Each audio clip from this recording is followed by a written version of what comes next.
how to deal with a careless, unromantic husband without being sinful.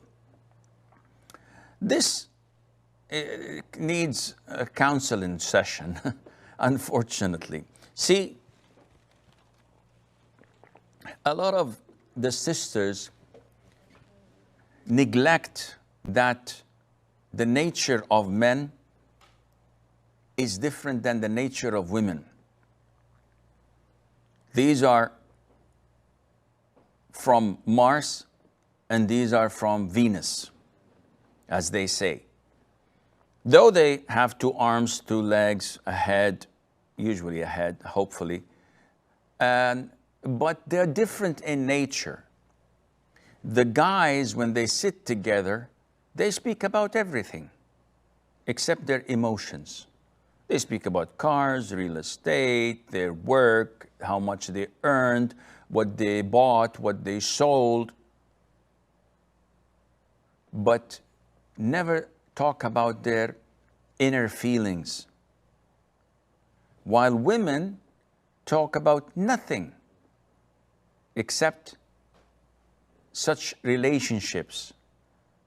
So-and-so divorced his wife. So-and-so got married to a second wife. So-and-so betrayed her husband. So-and-so did this and did that. My husband forgot my birthday, our anniversary. My husband did not know when my first child was born, etc. All of these things, this is how they think.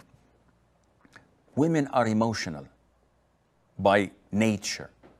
And this causes a lot of conflict between the spouses when they fail to understand the nature of the other party.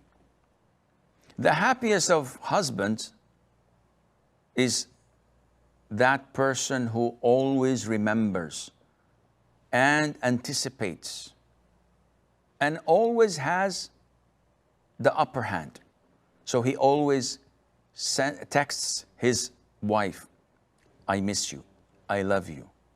He always remembers that her sister's wedding is next week and he takes the necessary preparations and buys this necessary gifts and remembers such important events. And the best of wives is that wife that overlooks when her husband forgets that they've been married for so long. So many wives give a placement test, a quiz on the spot. Which year were we married in? I don't know. It feels like a couple of centuries, if you ask me. But, Akhi, why are you answering in such a fashion? It is. I've been married to her for more like 200, 300 years. She's so old that when she was born, rainbows were in black and white. Akhi, you're not allowed to say such things. Yeah, but it's funny. It's funny for you. It's funny for the guys. It's not funny for her. So we have a problem in communication. Once each party knows how to communicate and how to overlook, and this is an important issue in Islam, known as at-taghaful, meaning to look the other way. Not every single word that comes out of your wife's mouth you have to interrogate and know the intent behind it. Move on. Shrug your shoulders and move on. Likewise, you don't have to question every gesture your husband had done. And what did he mean when he said so and so in front of your father or your mother? And why didn't he do this and why did he do that? Life does not go on like this.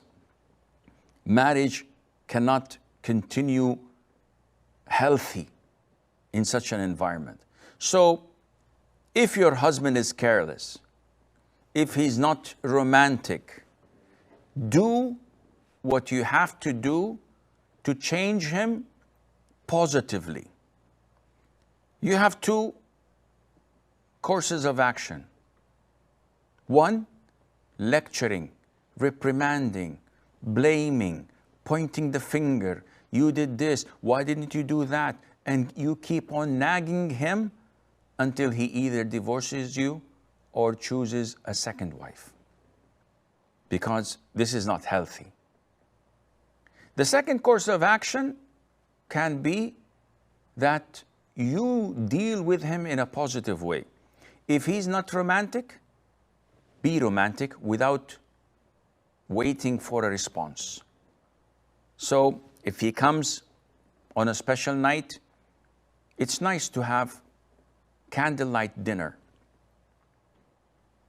And he would notice, maybe he would not comment now, or in the 5th time, or on the 10th time, but he notices and enjoys what he sees. If you buy him a gift, if you put a rose on his pillow, if you cook him good meals, and always be presentable in how you look, applying body lotions, perfumes, wearing your hair in a nice and tidy way, putting a nice dress on, he'll notice this. And after a while, he would be enjoying it. And after a while, he would be forced to reciprocate, whether you tell him or not.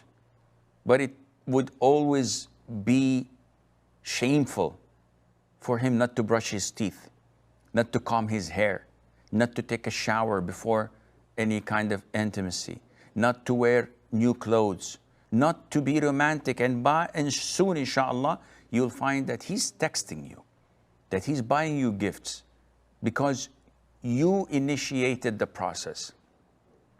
But when we start the blaming game, you did not do this to me when I did that to you, and you have a record book. On the 5th of January, I bought you a bottle of perfume. On the 12th of February, I did this to and that, before Valentine's Day, because we don't celebrate Valentine. On March, on April, and you have a list of everything you had done. You didn't do anything. A'udhu billah. What kind of a marriage is this? Such interrogation, such nagging is not healthy. And living in depression is not healthy either. When you start to regret, why did I marry this guy? He's so careless, he's unromantic, he is rude, he doesn't know how to use diplomacy and use beautiful words. His jokes always hurt me and insult me. And you live inside of your own shell, depressed. This is not healthy. Not for you, not for the marriage, not for the children. So you have to come out of your shell and you have to look at the bigger picture. You have to try and work on yourself and your lowest self-esteem. You have to think positive of yourself and overlook so many of these trivial issues and do whatever you do for the sake of Allah, seeking the pleasure of Allah, and you will see the difference, insha'Allah azza wa jal.